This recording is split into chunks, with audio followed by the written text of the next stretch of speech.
a guy who used to like to throw stones virtually at politicians. So this is a little bit out of character. But I have learned over the last 9 months or so that I've been in this process that it's not that different from journalism. I still get to meet strangers, talk to them, hear their stories, and talk about their stories to other people. It's a lot like being a news reporter. So let me report some news this morning. First of all, let's do a survey. How many people in this room are independently wealthy CEOs of Fortune 500 companies?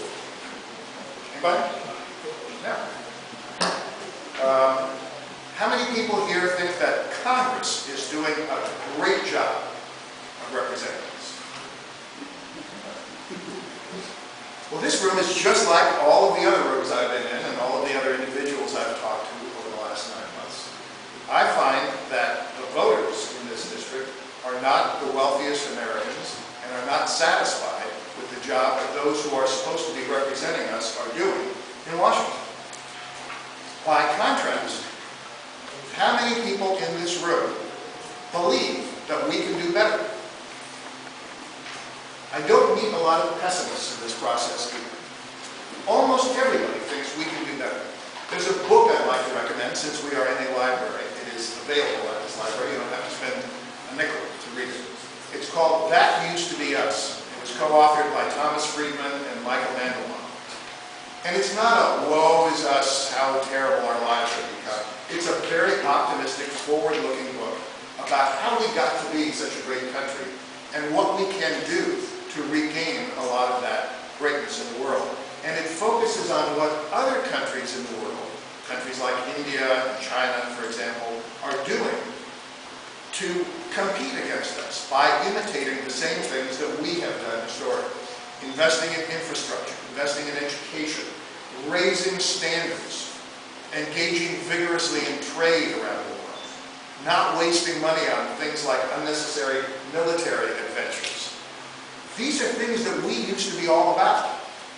And I believe that these are the same principles that will lead us out of the mess that we're in today. Now, a lot of people want to hear me say terrible things about my opponent. I'm tired of talking about my opponent. I want to talk about the rest of us, because the rest of us have a stake in this. As I said, I'm a journalist. My job is to tell other people's stories. So let me tell you a couple of stories. A woman walked into my campaign office about a week ago, actually almost 2 weeks ago, and she said, I don't like Barack Obama. I don't like that high-speed rail thing. I'm against the health care reform. And I don't like your opponent. Here's some money, I want to support your campaign. Well, it was a little unusual because she and I disagreed about something. But I did not do this to get everybody to agree with my views on the world or on politics. I think the job of a journalist and the job of a representative is to reflect the views of everybody, not just those few who might agree with me, who might give money to my campaign. That's not what this is supposed to be about. A democracy is supposed to be a collection of everybody's best ideas, working together to solve our common problems. Now, I agree that government is not the end-all and be-all of our society. There are plenty of things that government has no business getting involved in. I don't think government should be involved in our personal and private lives. I don't think government ought to be telling us who we can marry. I don't think government ought to be telling us what we do in our bedrooms. I don't think government ought to be telling us how we want to dress, or where we want to travel, or how we want to spend our money, how we want to earn our money, what we want to put into our bodies, what we want to take out of our bodies. None of that is government's business. Our religion is none of government's business. But where we have conflict with each other, that's an area where government can help us solve our conflicts. Where we have common obstacles to overcome. Those are things that we can do together. Because after all, that's what government is. It's us working together to solve our common problems. Now, there are areas where we want to keep government at bay. Being Americans, where this country began by dumping a lot of tea into Boston Harbor, the Tea Party, it really is a part of our national culture. And the Tea Party, as you all remember from school, was a protest against high taxes, taxes without representation. None of us wants to pay more taxes than we have to. We certainly don't want to have to pay taxes unless we have a voice in how those taxes are paid and how much we pay. That's why we have representatives to help us deal with these problems. But it doesn't mean that just because we have government collecting taxes, that government is inherently evil. It's not. Government is one of the most high aspirations we can all have in order to work together to solve our common problems. I have, in addition to experience in journalism, I have special training in conflict resolution. And I believe that there's no problem that we cannot find a solution to if we agree to solve our problems together. You can put it on a matchbook cover, the solution to conflict. Solving conflict requires that we focus on interests and not on positions. I'm going to say that one more time. Solving conflict requires that we focus on interests and not positions.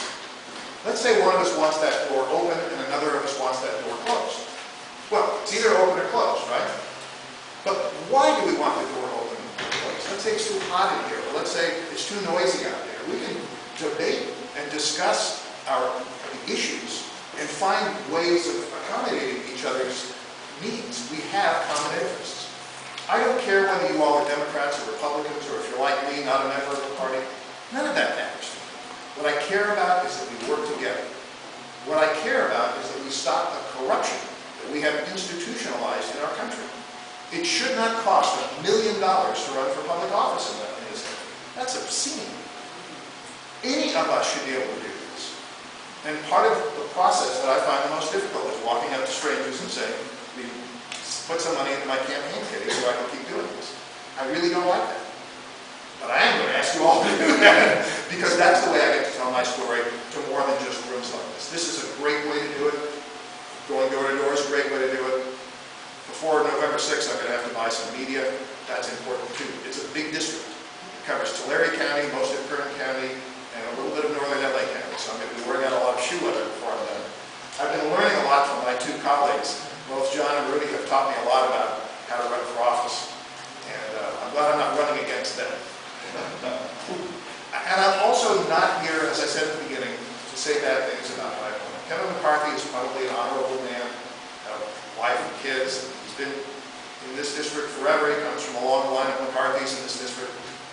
But we have some fundamental disagreements about the way we ought to be represented in this district.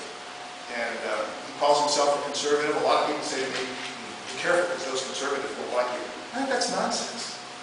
I don't consider myself conservative or liberal. I'm an American. I'm conservative on some things, progressive on other things, neutral on some things because I'm still learning.